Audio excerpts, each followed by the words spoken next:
In this video, I'm going to look at 4 examples of how we can use our trig identities to simplify a given expression. And the first one that we have here is cosine theta multiplied by secant theta. So we want to think, how can we simplify this particular expression? And one technique is to simply convert everything to sine, cosine, or even possibly tangent. But one good rule of thumb is we could first try to convert all of our trig functions to sine and cosine if possible. So we have cosine theta, and if we recall, what does secant theta here represent? Well, if you think of your reciprocal identity, secant theta would be the same thing as 1 over cosine theta. So then if we look at this as cosine times 1 over cosine, cosine and secant are reciprocals, and of course if we multiply those together, then the cosines here cancel out, and this is simply equal to 1. So that's an example of how we can use the trig identities to simplify your expression. All right, the next example we have is cotangent theta multiplied by sine theta. So if we have cotangent multiplied by sine theta, we want to simplify this particular expression. Now at this point, maybe you want to try to pause the video and see if you can simplify this on your own. So if we look at this together, then cotangent, if you think of the quotient identity, cotangent is cosine theta over sine theta. And then of course, if we're going to multiply that by the sine of theta, and if it's helpful here, you can think of sine theta as being over 1, and we can see that the sine thetas will cancel each other out, and we're left simply with the cosine of theta, and that's our answer. So that's what we're looking at as far as simplifying a trig expression here. Cotangent times sine, we can simplify that to one trig function, cosine of theta. All right, the third example we have here is 1 plus cosine theta multiplied by 1 minus cosine theta.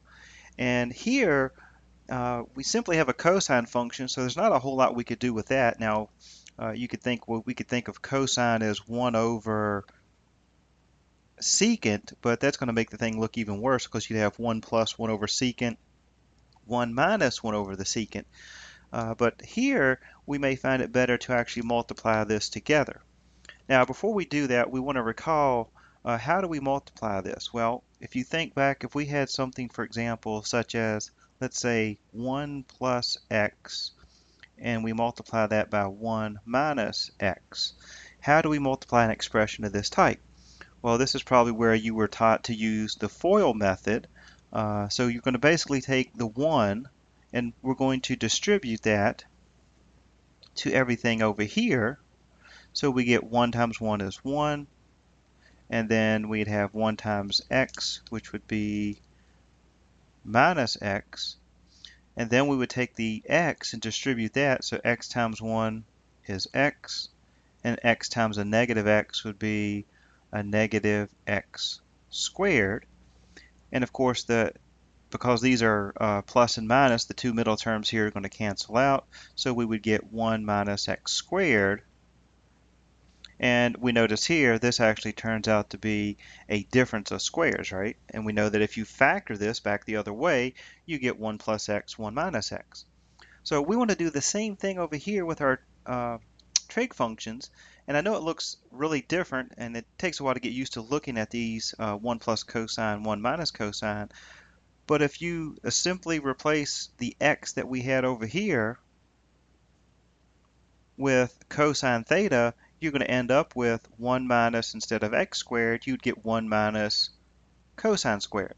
So let's go ahead and multiply this out. So we would get 1 times 1, and we'd have 1 times negative cosine, so that's a negative cosine theta. And then if you distribute the cosine, we get plus cosine theta. And then if we distribute it over here, we get minus cosine squared theta. And of course, because the different signs, one's plus, one's minus, the two middle terms are going to cancel out, and we're left with 1 minus cosine squared theta. Now, at this point, do you think we can simplify this expression any further? Well, at first glance, you may think that's as far as we can simplify this, but this is where you may want to go back and look at your Pythagorean identities that we talked about. And there was one identity we looked at which stated that if we have sine squared plus cosine squared is equal to 1. That is the only Pythagorean identity we had that involves our cosine squared. Well, the expression we have is 1 minus cosine squared. Well, is there any way that we can rewrite the identity here? Well, it looks like if we were to take this cosine, if I was to subtract cosine squared theta from both sides, now again, as long as we subtract the same amount from both sides, we're not changing the equation. And if I do that, we end up with sine squared theta equals 1 minus cosine squared theta. So now the 1 minus cosine squared theta matches what we have. So in place of that, we could simplify that to sine squared theta, and that would be our simplified answer. So what this is showing, if we were to take 1 plus cosine multiplied by 1 minus cosine, we can simplify that to simply sine squared theta. Okay, the last example, we have secant theta plus tangent theta multiplied by secant theta minus tangent theta. All right, once again, this is similar to the previous example, so please pause the video and see if you can actually simplify this on your own. Now, once again, you're going to notice we have plus and minus. So here, if we distribute just like we did before, we're going to get secant and secant, which would be secant squared theta. And then we would multiply here, and we get a negative secant theta tangent theta. And now we come back and we distribute the tangent, so that would give us here tangent and secant, and that would be a positive, and I'm going to write that as secant tangent. The order doesn't really matter since we're multiplying. And then we would take tangent, and the negative tangent will be a negative tangent squared theta.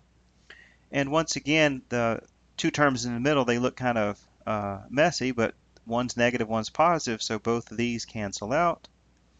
And then we would end up with secant squared theta minus tangent squared theta. And now the question is, does this seem to match up with one of our identities? And this one may be a little bit more involved. If you think about your Pythagorean identities, which one do we have involving secant and tangent? Well, we have one that says 1 plus tangent squared theta is equal to secant squared theta. And we have secant squared minus tangent. So once again here, we could rearrange the identity by simply subtracting the tangent squared.